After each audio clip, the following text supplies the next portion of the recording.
Hello, good afternoon, everyone. Thank you for joining us. We are still waiting for a final few participants to join us, so we'll get started here in just a minute.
All right. Carmen, I see we're at 81. We're at 12:01. So I'm going to go ahead and begin my preliminary introductions. I'm sure there will be a few more people that join us, but they can catch up.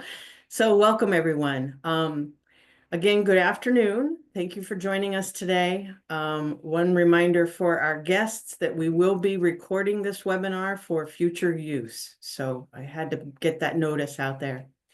I'm Jennifer Chrisman, Vice President of the Watershed Conservation Program here at Western Pennsylvania Conservancy. We're excited today to share some of our programming so that you can learn more about how our work helps the Allegheny River, Pennsylvania's 2024 River of the Year. You'll get a look behind the scenes at some of our work to conserve this river and a few of the species that call it home. We had more than 100 people registered to join us today, so I want to thank those of you who are already members of the Conservancy for your continued support. If by chance you're joining us for one of our webinars for the first time, thank you very much and welcome. We are a nonprofit organization founded in 1932. This is going into our 93rd year in 25, working to protect and restore our region's most exceptional places.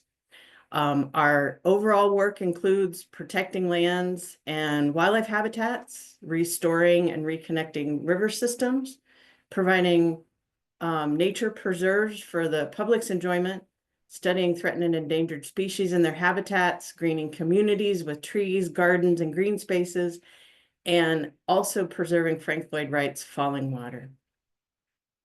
Since 1965, our land conservation work has supported the Allegheny River and its recovery by conserving land to protect habitats, biodiversity, and water quality. The Conservancy's longstanding interests in the Allegheny National Forest specifically date back to the 1970s. More than 30,000 acres of land along the Clarion and Allegheny Rivers have been protected, and some of it transferred to the U.S. Forest Service to expand the Allegheny National Forest. The Conservancy has also protected 22 river islands from Warren to just upstream of Pittsburgh, totaling more than 50 acres. In addition, we've protected more than 6,000 acres in the French Creek watershed, which is a major tributary to the Allegheny River. The Conservancy's Watershed Conservation Program works with a multitude of partners to actively restore and protect water quality of the Allegheny River and its tributaries. Our on-the-ground watershed work restores the river, its tributaries, to improve water quality for people and wildlife. In turn, our community forestry and greening programs in Pittsburgh work within the urban areas to plant trees, install bioswales, and help communities look at these urban subwatersheds to address priority projects. Our speakers here today are Kylie Malin, Eric Chapman, and Jeff Bergman. Kylie is the watershed manager for Lake Erie and the Ohio River Basin. She has been with our watershed conservation team since 2006, and she leads a team of 4 scientists and restoration specialists who conserve priority watersheds in the western third of our state. Eric Chapman is WPC's Senior Director of Aquatic Science. He's also been part of our watershed conservation team since 2006 and oversees all the scientific data collection and monitoring related to aquatic organism passage, eastern hellbenders, brook trout, and freshwater mussels.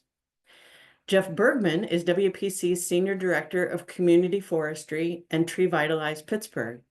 Jeff will become the Associate Vice President of Urban Forestry, Community Greening, and Diversity, Equity, and Inclusion effective January 1st.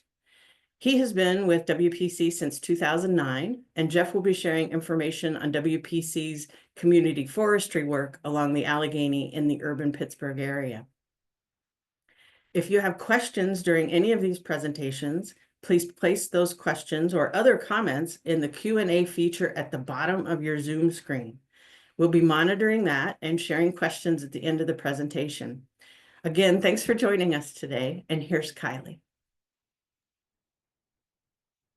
Thank you, Jennifer. Good afternoon, everyone. I'm Kylie Mayland, Watershed Manager for the Lake Erie and Ohio River watersheds, including the Allegheny River. I'm based in one of the Conservancy's field offices in Ridgway, Elk County, Pennsylvania. A quick definition of the term watershed, as we tend to use it loosely. A watershed is generally defined as a water body and the surrounding land and tributaries draining to it. The Allegheny River, or Ohio, as it's known to the indigenous Seneca Nation of Indians, meaning beautiful water, is a critical resource for drinking water and the lives of millions of people and communities all along the river, from its headwaters in northwestern Pennsylvania and southwestern New York, and including all of its tributaries downstream to Pittsburgh and beyond to the Gulf of Mexico.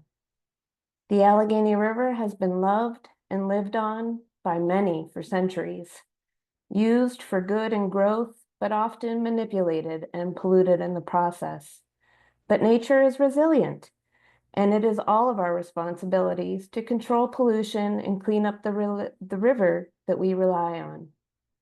By working together, we have begun to make great strides towards restoration and conservation, but there is much yet to do to ensure this beautiful water and precious river continues to recover and thrive for our children and theirs. Next, please. Thank you, Three Rivers Waterkeeper, the organization that nominated the Allegheny River as the 2024 Pennsylvania River of the Year, its third honored distinction, proving there is a thriving community of support for the river and allows us to shine a spotlight on this beautiful river and spread awareness of our collective efforts to address and correct the continued threats and new and emerging issues that affect this river that so many of our lives, livelihoods, and quality of life depends on. Next, please. Let's begin our journey today in the headwaters of the Allegheny River by highlighting the Conservancy's Watershed Conservation Program partnership with the U.S. Forest Service through the Allegheny Watershed Improvement Needs, or WINS, Coalition, with more than 40 partners, including the Seneca Nation of Indians, federal and state resource management agencies from Pennsylvania and New York, county conservation districts, and nonprofit conservation and recreation organizations. Working together, we demonstrate projects on public lands and assist private landowners to plan, design, and implement best management practices to improve their water quality and generate lush fish and wildlife habitats in watersheds flowing to and through the Allegheny National Forest. Pulling from a wide and diverse network of expertise and resources, we are bridging jurisdictional boundaries to accomplish large-scale projects that can affect ecosystem functions and save municipalities thousands of dollars in infrastructure repairs. We've recruited hundreds of volunteers who've contributed thousands of hours of labor. With shared risks and responsibilities, we cooperatively distribute fundraising tasks and collectively reap the benefits of more robust and diverse funding, having raised more than $14 million for projects across our region since 2007. Next, please. We're incredibly thankful to the U.S. Department of Agriculture and especially our close partners and colleagues at the Allegheny National Forest for recognizing the importance of building relationships and reaching across aisles to make conservation dreams a reality. We're really good at making friends and helping one another, and that kind of energy is what gets things done. It's important to unite in the celebration of our shared successes too, and to expand our reach to include and involve more partners and communities into playing an active role in the conservation of our shared river resources. We encourage other active watershed groups to start the conversation with your local active stakeholders, because it's all about good communication to make the relationships grow, learning with and from each other continually. There's always something new to learn every day. And sharing a mutual trust and respect for one another to want to help each other succeed, because we're all in it for a shared love of the river. Next, please. The WINS network was critical to the successful response to the Broken Straw Creek community's call for help from private landowners inundated with frequent flooding and erosion concerns, who called their townships and local boroughs, who called their conservation districts, who called us, and we engaged the WINS response team of partners, including even neighboring watershed associations and several regional Trout Unlimited chapters. Our collective partnership power and fundraising efforts enabled us to raise more than $750,000 in grant-subsidized restoration funding to help 20 landowners with 3¼ miles of stream bank stabilization, just in the Broken Straw Creek watershed. This is estimated to reduce sediment pollution by 270 tons per year. These projects also provide an opportunity for us to cross-train staff from the different partner organizations, community volunteers, and even landowners in demonstrating novel restoration approaches, like soil bioengineering, which is simply the harvesting of live plant stems from on-site sources of quick-rooting species of trees and shrubs common along stream banks like dogwoods, willows, and even elderberries, to name a few. And we transplant them along eroded stream banks, even weaving them like a basket to create a living filter fence, to catch dirt and debris and slow runoff to help reduce downstream flooding impacts. Next. We help dispel the notion that shrubby stream banks look weedy and ugly when they are, in fact, beautiful and brimming with colorful wildflowers that attract butterflies and birds, and they shade the water, keeping it cool and inviting to fish and other riverine wildlife. Next, please. We're reaching out to schools and local youth and civic groups to enlist the help of many hands, because many hands make light work. From scouts to 4-H clubs, Future Farmers of America, Trout Unlimited chapters, Penn State Extension Master Gardeners and Master Watershed Stewards, students and families from all ages, all abilities, and all walks of life to plant trees at their schools, in their local parks, on their farms, and in their backyards.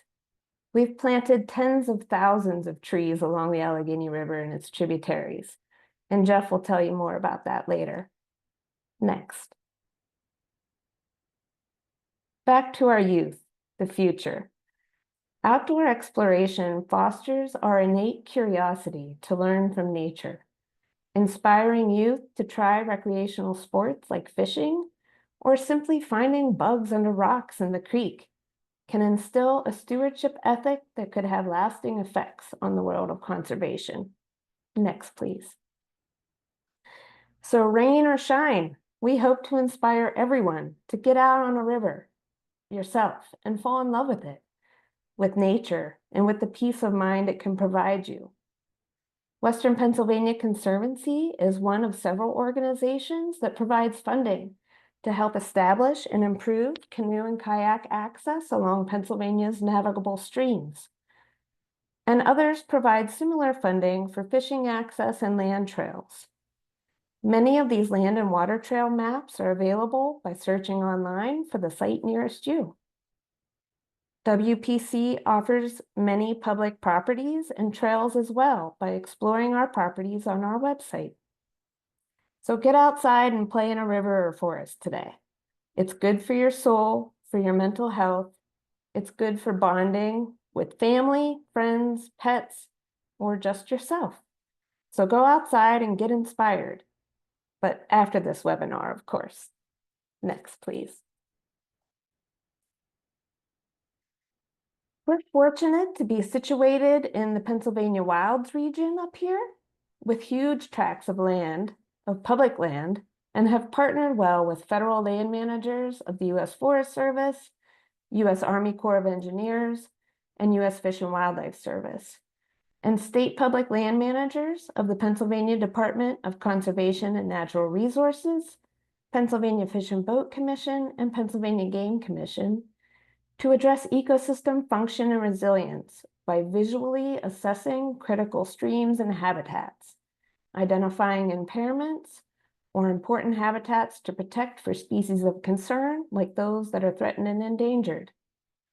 We analyze that data and help develop conservation plans with recommended targeted restoration actions to help improve those areas. Next. We stabilize eroding stream and road banks with natural log materials that provide a dual function of overhanging cover for fish habitat. And we address problems caused by undersized culverts on rural dirt roads to prevent them from catastrophically failing in floods and or blocking fish passage to their upstream spawning and egg nursery habitat. Next.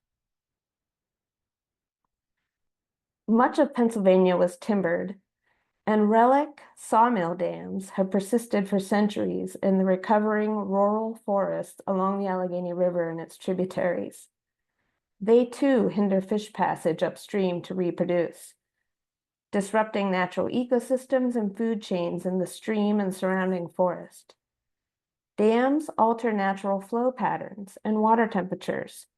They disrupt normal sediment transport rhythms and can pose an attractive nuisance and public safety risk to curious nature explorers.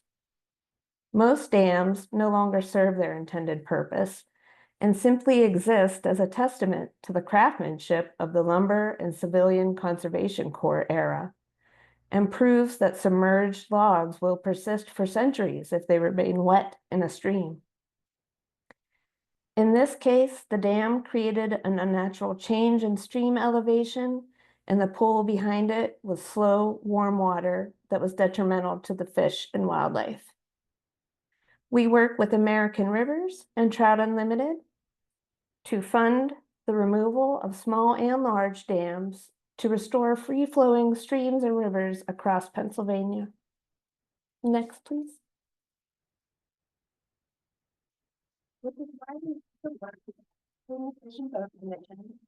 And academic partners to study the effect of our efforts on water quality, habitat value, plant and animal populations, and their breeding behavior responses, like tracking our native Pennsylvania state fish, the eastern brook trout, which Eric will talk about more later. Sometimes during the course of our assessments, we find and document unexpected but important findings, like invasive species, diseases, and parasitic infestations like gill lice found on this trout. Next.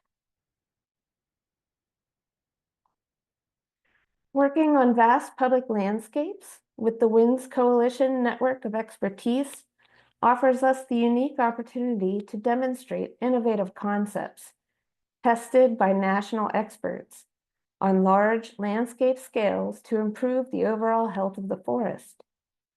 And we're training the next generation of conservation professionals through the AmeriCorps Service Program, Student Conservation Corps, Youth Conservation Corps, Pennsylvania Outdoor Corps, and have enlisted specialized trained volunteer labor services through groups like the Backcountry Hunters and Anglers and Penn State Extension Master Watershed Stewards. These volunteers also help generate match value for the federal grants and agreements that fund these conservation projects. Next. In the Allegheny National Forest, we're testing contemporary methods of forestry management by intentionally and strategically felling trees in streams and along floodplains to mimic natural wind throw and tree die-off in what should be a much older forest. And how these natural logs and stems or downed woody debris in and along the streams help dissipate flood energy, encouraging it to flood in the forests up in the headwaters to reduce flooding and sediment impacts in populated communities downstream. Next, please. We're currently collaborating with researchers from Bucknell University, Gannon, Lock Haven, and a myriad of other institutions and scientists, including soil, plant, and animal biologists from the U.S. Forest Service and Pennsylvania Natural Heritage Program, to study and document and share our findings on the effects of this work on the physical, hydrological, chemical, and biological properties of a stream following restoration approaches. We're so thankful to all of our conservation and research partners for their collaboration and sharing of ideas and information. The shared understanding of the conditions, challenges, and opportunities facing the Allegheny River allow us to have a shared aquatics management strategy going into the future. So stay tuned. And now, please welcome Eric Chapman to discuss more of the aquatic science research that we're partnering on. Eric? Good afternoon, everyone. Like Kylie said, Eric Chapman, Senior Director of Aquatic Science for the Watershed Conservation Program. I'm based in Indiana, PA, right in the heart of the Ohio River watershed. And one of the things I'd love to start with is, why study the Allegheny River watershed? Who cares? What makes it so special? It's probably the most biologically diverse watershed in Pennsylvania from an aquatics perspective. We're blessed with at least 80 species of fish and 27 species of freshwater mussels in the main stem Allegheny, and then in a variety of the different tributaries. Some of the tributaries, like the French Creek watershed, are of national significance with regards to biodiversity. Other parts of the system lower in the watershed, like the Kiski River, the Mahoning Creek, and the Clarion River, are all watersheds that are on the recovery, and it's been wonderful to see that happen right in front of our eyes. As Jennifer mentioned, WPC has been active in the watershed since our inception, doing lots of different land conservation deals and things to make more public lands available for everyone to enjoy. The watershed, the Allegheny watershed, has been an important focus for us since around 2006, when we did a multitude of different projects ranging from bathymetry mapping, which is pretty much take a topo map and invert it to show you what the river bottom looks like. It's really important for when we're doing freshwater mussel surveys. That I'll show you some maps that we've created over the years. When shale gas boom happened, we were out on the landscape taking water samples and looking at potential impacts across the landscape. And it was really refreshing to see that we didn't have a lot of impacts from the shale gas activity that we saw. The only reason why we knew that is because we were out on the landscape collecting that important data to show science in action. It's been a pleasure to survey the freshwater mussels, hellbenders, and lots of different fish and macroinvertebrates in the watershed. And we have worked all the way from the headwaters all the way down to the point in Pittsburgh, where I'll talk to some work that Jeff and I have been involved with down in the Gertie's Run watershed, where we were doing mussel surveys pretty much in the Pittsburgh pool. So a little bit different than when you're working all the way up in the Allegheny National Forest. Our group here in the Watershed Conservation Program does lots and lots of survey effort, but we are also a restoration-based group. We do a lot of aquatic organism passage projects, best management practices with local landowners to try and limit erosion and sedimentation on private lands, and lots of tree plantings, which have really helped to stabilize banks and slow down floodwaters. Next slide, please. So this is one of my favorite areas in the pools section of the Allegheny River. This is in Pool 6 in Katanning. This location has some of the best populations in Pennsylvania for a really unique species of mussel uh, called the salamander mussel, and it uses the mud puppy as its only known host. And we have been diving in this section for a number of years with U.S. Fish and Wildlife Service, Environmental Protection Agency, DEP, Department of Environmental Protection divers, and Fish and Boat Commission divers for that matter, where we've been collecting mussels and shipping them down to the National Fish Hatchery in White Sulphur Springs in West Virginia, and then also shipping some up to the Union City, Pennsylvania Fish and Boat Commission mussel hatchery to try and propagate this species in our new mussel facilities. Next slide, please. So if you're looking at the left, we'll be up on all the way up in the headwaters. Those are our headwater fish species: Johnny darters, long-nosed daces, black-nosed daces, and then, as Kylie mentioned, our eastern brook trout, our state fish, prevalent in many different tributaries. As you get further down into the system, you can get some really interesting fish species. This is a river chub. Beautiful coloration. If I showed most people that picture, they'd be shocked to know that that's a Pennsylvania fish. We do have some pretty fish in Pennsylvania. Not all the fish are drab in color. There are some really pretty species. Everybody's favorite, the eastern hellbender up there in the top right. The Allegheny River watershed has some of the best populations in the world for this species, especially given all the flooding that we've seen after Hurricane Milton down in North Carolina. This Pennsylvania's resources could be even more important because of all the storm impacts down there. And then finally, in the bottom there, piles and piles of freshwater mussels. The Allegheny River watershed supports an unbelievable number of freshwater mussels. Like I said, 27 different species, but some of the locations are some of the densest populations that I've ever seen throughout my 25+ year career working in Maryland, New York, and New Jersey. Next slide, please. So before you can start scuba diving for freshwater mussels, you really need to know how deep the river is. Freshwater mussels can't survive or thrive in depths of greater than 35 feet because they need photosynthesis to happen, and we need algae for those mussels to filter feed. So this is a screenshot that shows you all of the, it looks like a bunch of lines. Those are actually individual dots. They're little points that we took back in the late 2000s to try and get a sense as to how deep the Allegheny River was. We mapped the river using our research vessel that we have, and Eli Long was able to take all of that data and make a 3D map for us. And we have done that from Parker all the way down to Acmatonia, over 270,000 data points, 67 miles of river we have mapped to try and get an idea as to what does the current depth profile look right now. Next slide. One of the things that I love about the work that we do is I love to teach and I love to share information and let people know what the Conservancy is doing. And so we decided to publish our work in ArcUser, which is the journal that Esri puts out, who created Geographic Information Systems, GIS. So this is a publication from 2008 that Eli and I put together that pretty much shows how we took an off-the-shelf fish finder and collected the data points using that off-the-shelf fish finder, a $600 fish finder, to be able to map a river system. You can use very expensive units like the Army Corps of Engineers if you have a rather large budget, but as a small nonprofit, you know, a $700 unit was a lot more feasible for us than a $70,000 Teledyne unit. So we were able to get some really cool information with an off-the-shelf product.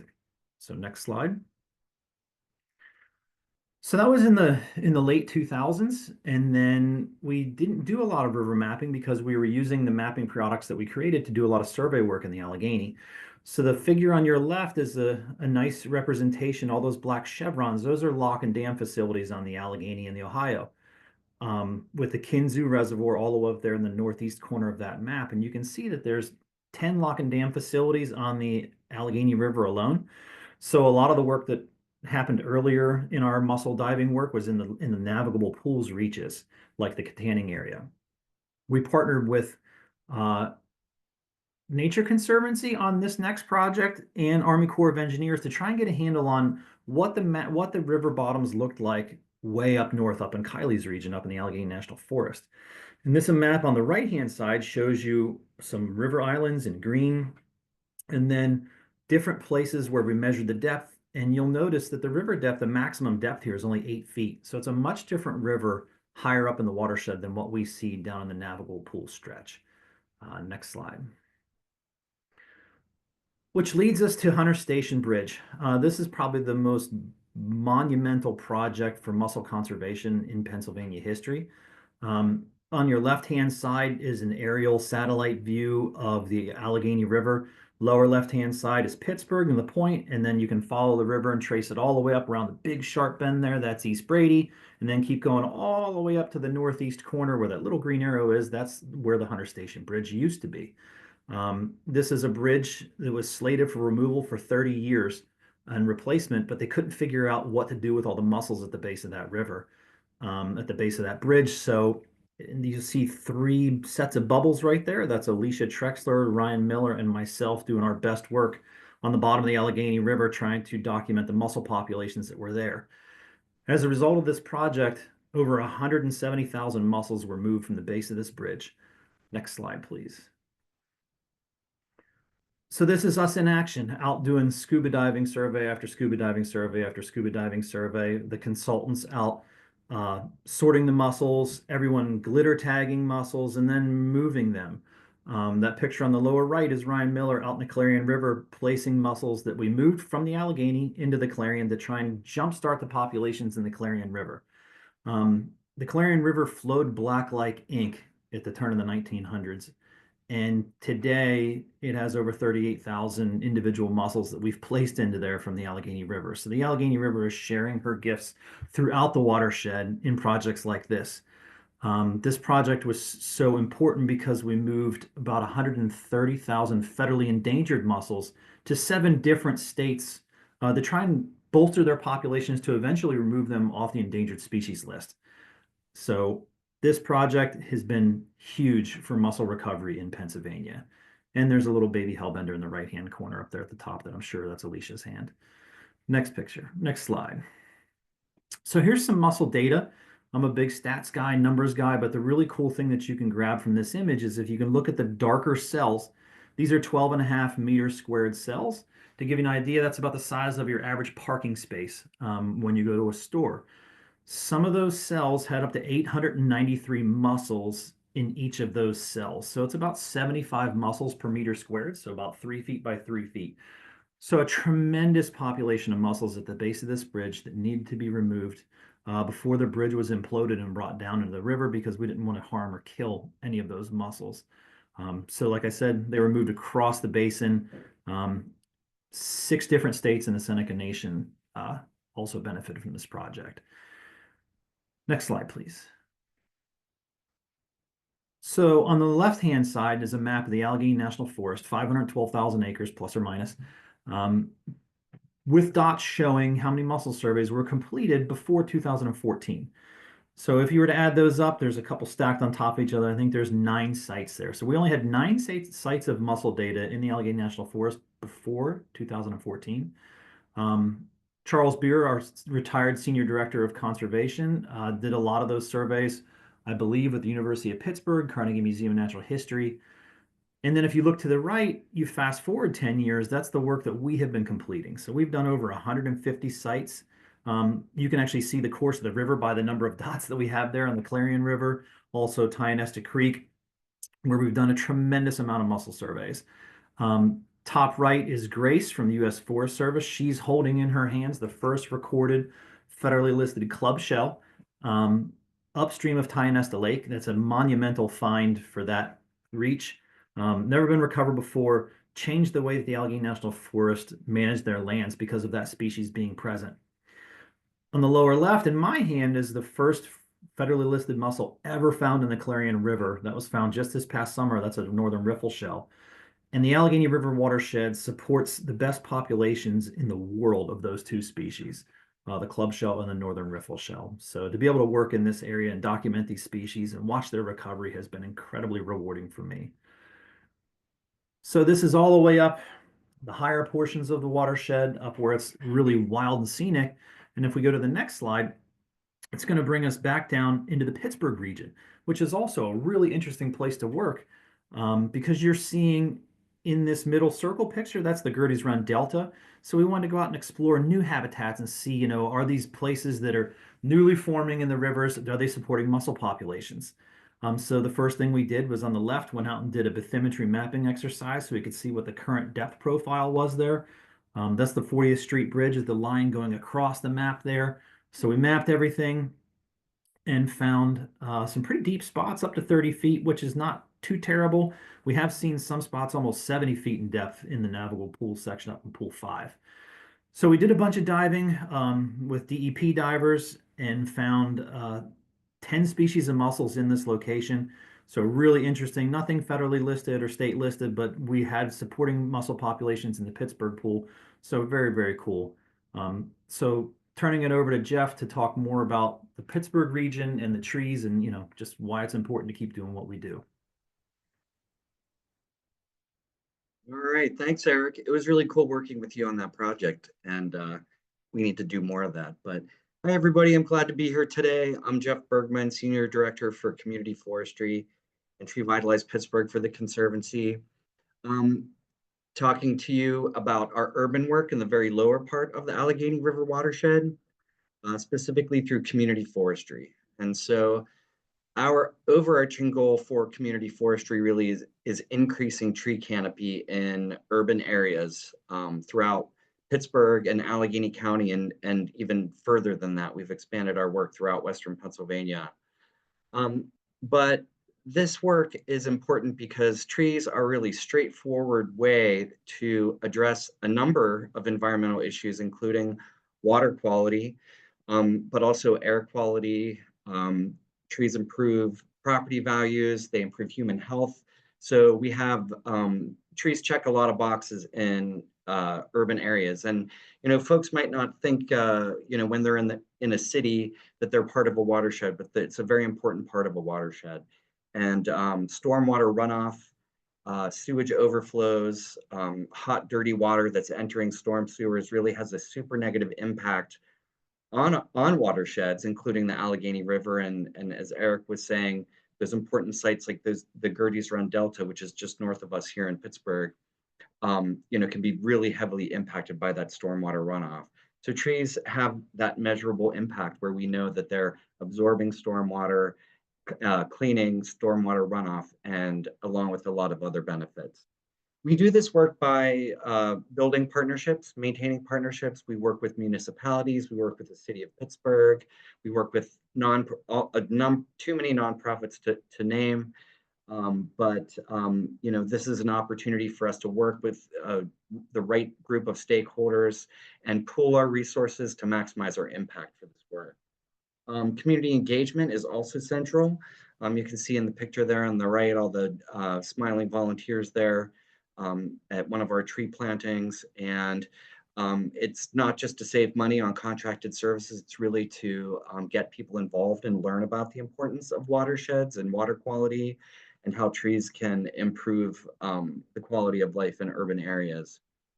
Our approach to this work is utilizing the best and latest forestry practices. We have foresters that work on this project that look at every single planting space. We're using the best materials we can find, and we plant, our planting approach is as best as we can do, and that really results in success for us.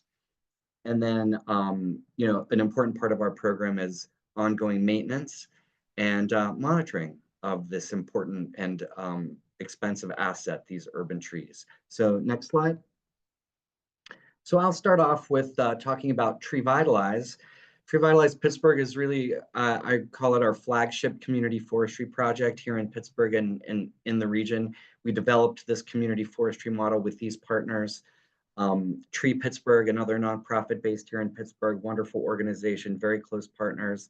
DCNR, who actually founded the Tree Vitalize program on a statewide level, and a very good partner and funder, a very significant funder for this project. The City of Pittsburgh, the City of Pittsburgh Forestry, one of our best friends, and they work so hard and contribute so much to this work, and Allegheny County Parks Department.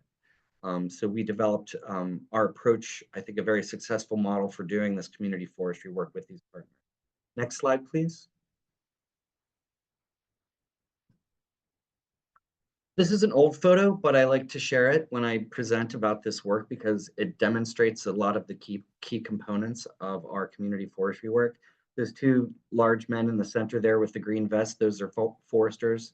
Um, and they're giving a planting demonstration to all the volunteers there. This is in the Manchester neighborhood of the city of Pittsburgh, which is at the very bottom of the Allegheny River watershed. Again, you might not think of yourself as being in a watershed when you're in an old urban neighborhood like this, but again, it's a very important part of the watershed. You'll see in the center there, we're planting a big maple tree. I think it's maple, might be a London plane. In any case, we plant big trees. We call them balled and burlap. There's a burlap root ball there. They're about 250 pounds when they come from the nursery. Those foresters have assigned that species specific to the location, taking into consideration things like overhead wires and locations and curbs and intersections and things like that. So the right tree in the right place is key to this work. And then all the volunteers that come out, they get to help plant trees in their neighborhood, or they're coming from other neighborhoods to help with the plantings. And safety is important, and making sure that the trees are planted correctly. So those are all really important components of the work. Next slide, please. And a few before and after photos. This actually is in Troy Hill. If you're familiar with Pittsburgh, you know that it sits on a skinny little plateau right above the Allegheny River. Troy Hill was one of the earliest neighborhoods to receive trees through Trevitalize.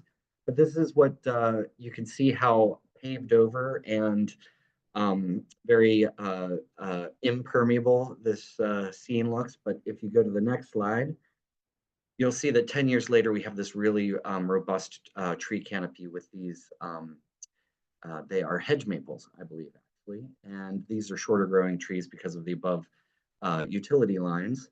But another example is on our next slide. Same neighborhood. You can see all that asphalt. When it rains and you have storms or there's snow melt, you know that there's the water's just flushing out of there and going into the storm sewers and right into the river. And next slide. You can see how this American elm, it's probably about 25 feet at this point, really can have a huge impact, physical impact. It's absorbing stormwater, reducing temperatures, and along with a lot of other benefits. And one more example. That's a before, and then next, after. So you can really see this physical transformation. And if you go to the next slide, please, all those green dots are trees planted through the Trevitalize Pittsburgh project. This map is a little bit out of date, but you can imagine that. Just think of the biomass and the physical transformation and all of those benefits, including the watershed health benefits that these trees provide. And you can see the Allegheny River there in the top center of the map there, and all of the trees that have been planted in that watershed and the sub-watershed. Next slide. In 2009 and 10, we started a pretty robust planting program along the Three Rivers Heritage Trail in partnership with Friends of the Riverfront and Tree Pittsburgh and the city of Pittsburgh. The Allegheny River is about 20 yards to the right of the trail here. This is along River Avenue near WPC's Pittsburgh office. It's actually, this stretch of the Allegheny River is one of the few in the Pittsburgh Pool that is actually a natural riverbank. And so, Kylie was sharing information about the importance of riparian plantings and how trees and native plantings have a very big and important impact along our waterways. So when you're, say, for example, reducing or increasing native tree canopy or removing invasive species and coming in and planting a range of native trees and plants, you're not only helping to absorb stormwater and clean the air, but you're providing a habitat for wildlife.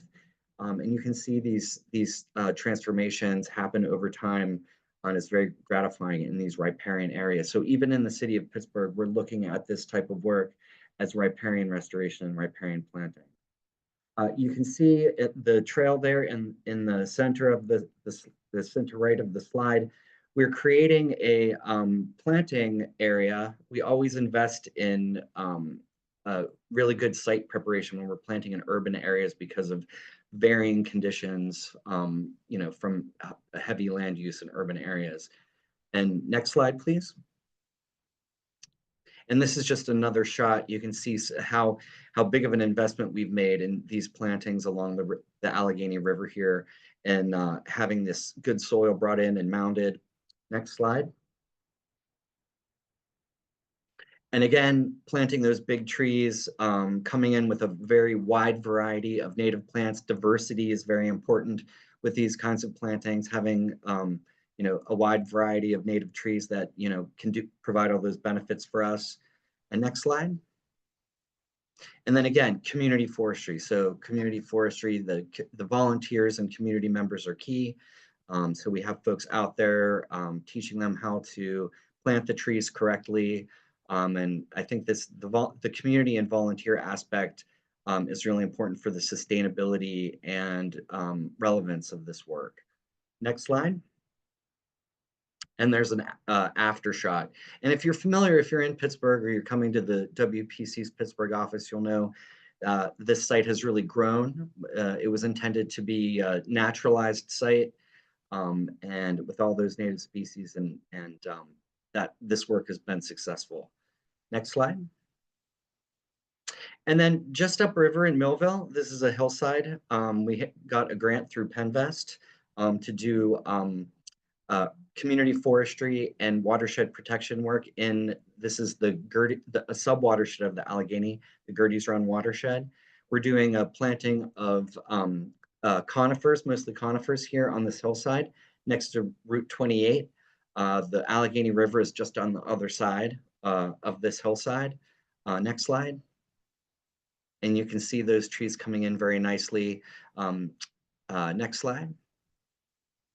And this was just last year. So the success of this work is, again, on a partnership with the municipality of Millville, the borough of Millville, with PennDOT and the volunteers and the people that live in Millville, helping to create this great new tree canopy in the Gertie's Run watershed adjacent to the Allegheny. Next slide. We were also able to do some green infrastructure, so actual green engineered green infrastructure work in Millville, in the Allegheny River sub-watershed of Gertie's Run. This is actually a 400-foot long bioswale that controls stormwater runoff from an 11-acre area. And from monitoring that we did, we know that it controls, it reduces runoff into the sewer system that goes into the Allegheny River by 89%. So this is, in addition to trees, green infrastructure in urban communities is a very effective and measurable way for us to protect the Allegheny River watershed. Next slide. And this is a second bioswale that we did in Millville. Next slide. And then some of you may have heard of the Pittsburgh Red Bud Project. This was an exciting new project for the Conservancy that was brought to us by our friend Frank Dawson, a local landscape architect who had the idea for the project. Next slide. This is a rendering, but I dare say, well, this is a rendering that Frank did before we even launched the project, but this was his concept to bring the beautiful red bud tree to Pittsburgh to celebrate spring. And I dare say that at this point, if you were standing on the spot in Mount Washington, you'd see a lot of this pink. It might look pretty close. So next slide. Just if you're not familiar, the red bud is a native tree, the eastern redbud. It has these beautiful pink purple blossoms, but it's also very important ecologically. It provides food and habitat for a number of wildlife, and it's a hardy tree. We actually use it as a street tree in addition to using it in restoration plantings and through the Redbud Project. Next slide. Oh, and this gives you a shot of the beautiful heart-shaped leaf, so it's beautiful all year round, even in the summertime without the blossoms. So, next slide. Again, community forestry. This is a planting that's actually behind this scene here is the confluence of the Allegheny, Ohio, and Mon. The point's a little ways up.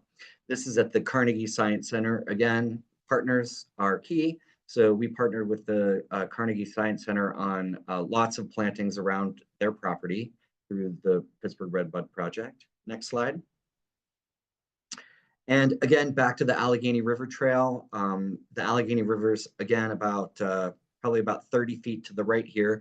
This is basically a wall of Japanese honeysuckle that the city of Pittsburgh Forestry removed for us. Next slide. And we were able to come in again. This was a kind of a rare opportunity to do a very large scale riparian buffer planting in the city of Pittsburgh. These are our contractors placing these large B&B trees for us. Next slide. And then having volunteers, there's the Allegheny River behind the volunteers there, planting a large, I believe that's a sycamore there. Next slide. And then any chance we get to engage young people, students, to come out and plant with us and learn about the work that we do. Here are some students that are planting some smaller restoration trees. So through the Pittsburgh Red Bud Project, we planted large walnut burlap trees, but we also planted smaller restoration trees, native shrubs, and native perennials. Next slide. And this is wrapping up one of the plantings, a nice shot. So if you can think back on what this looked like before with the wall of non-native Japanese honeysuckle, we now have dozens of native species here in this riparian area in the lowest part of the Allegheny River watershed. Next slide. And then another shot a little bit further down. This is almost to the point. You can see the fountain right there in the center, but planting more red buds with volunteers in the North Shore Riverfront Park. You can see some of the shrubs that are down there, native hydrangeas and inkberry hollies and some other species. Next slide.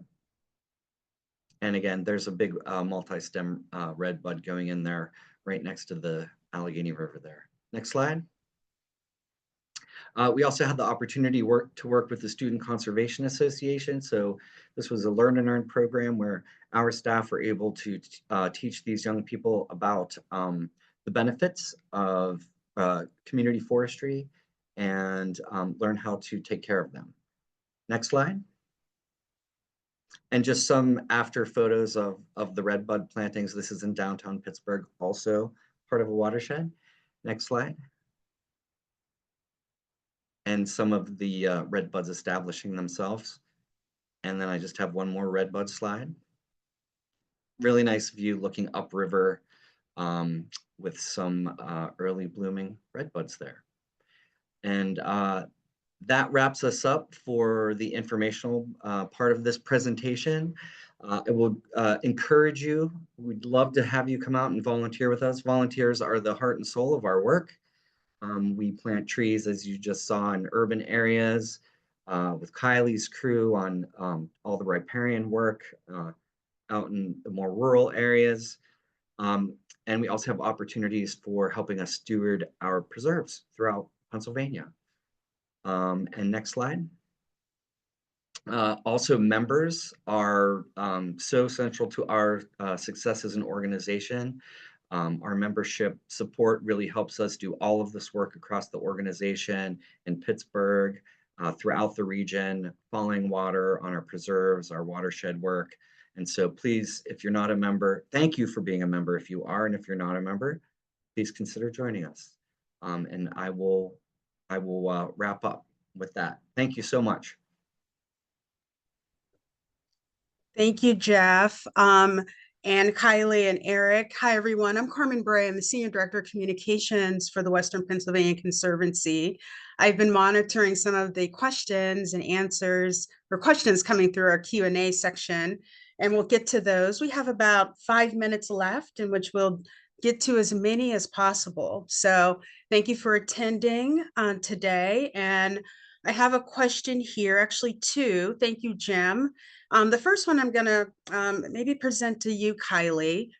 We have a question from Jim asking, when you discover an activity such as fracking or pollution that is adversely impacting a watershed, what is the process to resolve the problem? And how long does it usually take to reach an acceptable solution? Great. Well, Thank you for that question.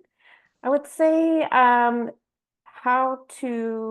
the process to resolve the problem, you would want to start by rallying the troops, start the conversation, identify and contact all those who are affected by the issues, especially landowners, and then identify your local technical service providers, those state and federal agencies that might provide some consultation or advice and review, and especially your local county conservation districts. They can serve as your first point of contact, and they often have connections to all of those other technical service providers. And then you want to start documenting and collecting data to develop a plan of action, potential solutions, and start fundraising for those efforts. And that's probably what will most impact the amount of time that it'll take to reach an acceptable solution. That all depends on the scale of the impact, the type and location of the problem, etc. And it also depends on your fundraising success. Many grants are on fixed application and award cycles. So you can sometimes get projects, smaller ones, funded and implemented within a year or two, and some take decades or more to fundraise for. Thanks for that answer, Kylie. Great. This one is for Eric. A question related to what is the deepest portion of the Allegheny River? It was like 69.5 feet in pool 5. So very deep. And that was a result of older sand and gravel mining that used to happen in the Allegheny River.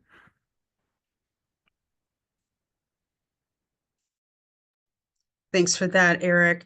Question for you, Jeff, related to here's the question. Do you plan for cleanup of dropped branches and autumn leaves of trees, such as the one between a sidewalk and a street?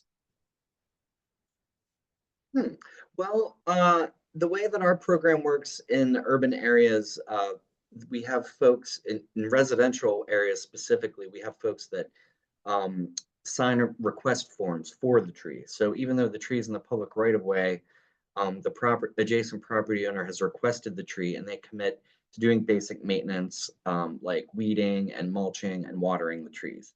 So that's a commitment that we have between the city and our partners and the folks that have the trees near their properties.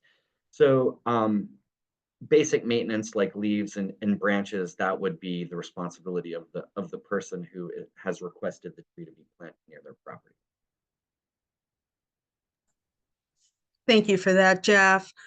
We do have a couple questions here related to the availability of listening to this recorded webinar.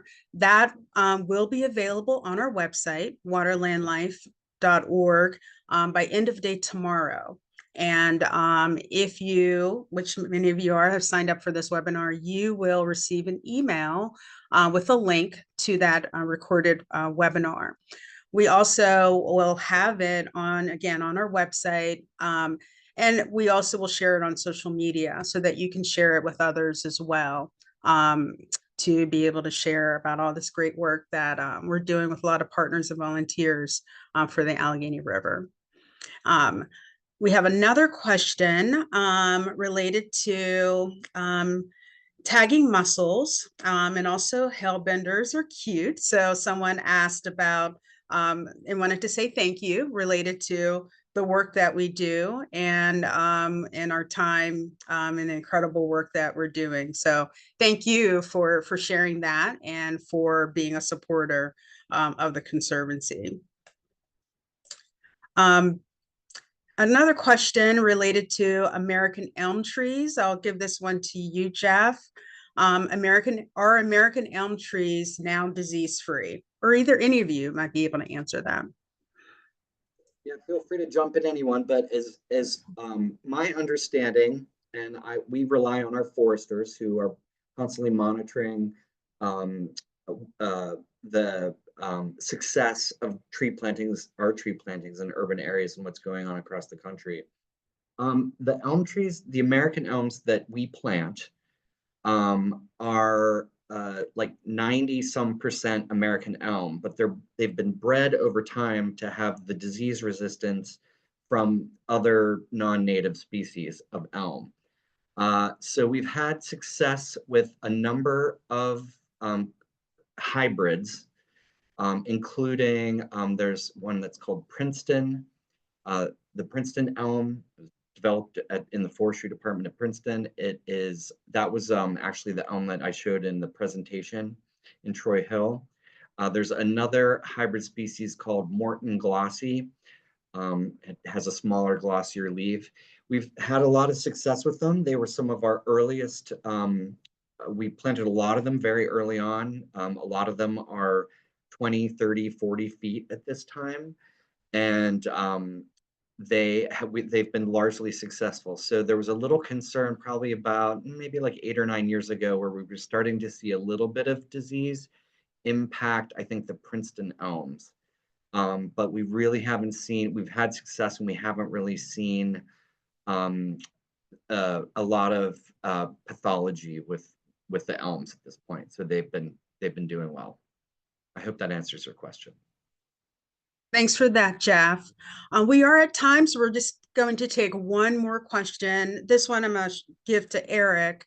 Approximately how deep is the Allegheny River in the adjacent area of Tionesta, mainly where the sand and gravel business used to be or used to operate?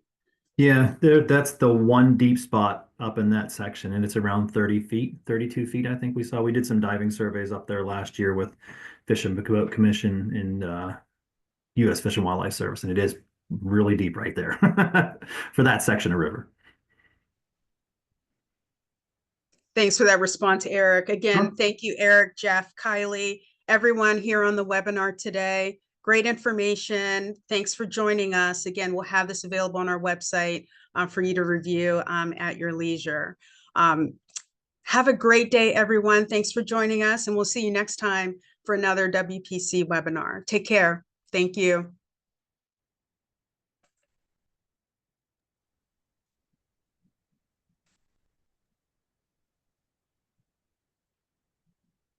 Adios, y'all.